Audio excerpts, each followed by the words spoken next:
আসসালামু আলাইকুম রহমতুল্লাহ। সম্মানিত দর্শক, আজকের এই ভিডিও থেকে আমরা জানব এরকম কোন সময় রয়েছে ওই সময় সূরাতুল ইখলাস একবার পাঠ করলে কি হয়, কি লাভ হয়। হ্যাঁ, খুবই গুরুত্বপূর্ণ একটি ভিডিও হতে যাচ্ছে।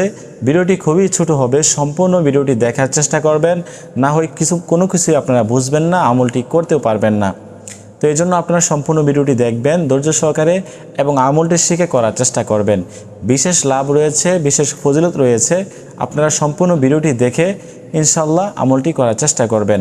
আর যারা এই চ্যানেলে নতুন আসছেন, ইনসাফ টিভি চ্যানেলটি সাবস্ক্রাইব করে পাশে থাকবেন। এই চ্যানেলে আরও নতুন নতুন ভিডিও আসবে ইনশাআল্লাহ।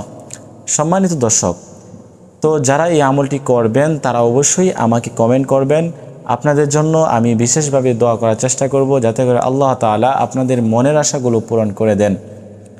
সম্মানিত দর্শক, তো আপনারা কখন এই আমলটি করবেন, কোন সময়, এরকম কোন সময় রয়েছে ওই সময় আপনাদেরকে আমলটি করতে হবে। হ্যাঁ, ওই সময়টা হচ্ছে মাগরিবের নামাজের পরে। মাগরিবের নামাজ আদায় করার পরে ওই সময় আপনাকে আমলটি করতে হবে। প্রথমে 3 বার ইস্তিগফার পাঠ করতে হবে।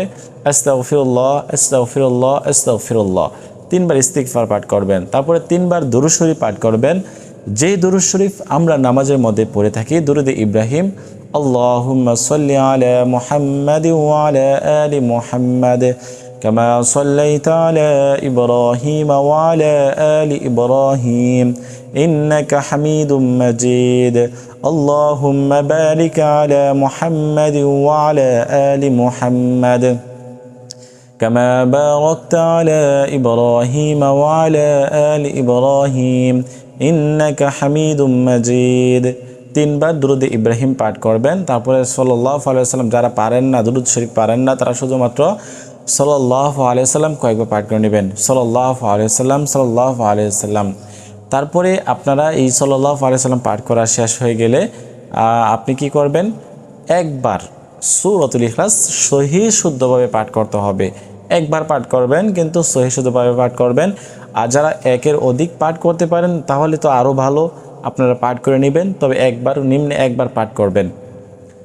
আউযু বিল্লাহি মিনাশ শাইতানির রাজিম বিসমিল্লাহির রহমানির রহিম قل هو الله أحد الله الصمد لم يلد ولم يولد ولم يكن له كفوا أحد।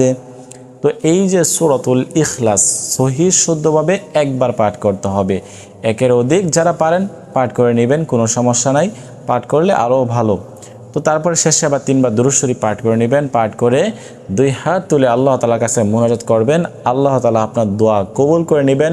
দোয়ার মাধ্যমে আপনি যা প্রয়োজন আল্লাহ তাআলাকে বলবেন, আল্লাহ তাআলা অবশ্যই কবুল করে নেবেন।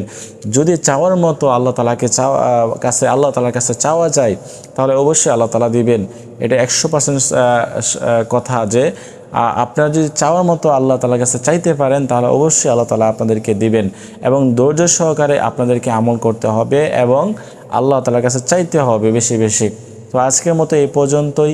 সকলে ভালো থাকেন, সুস্থ থাকেন। আল্লাহ হাফেজ।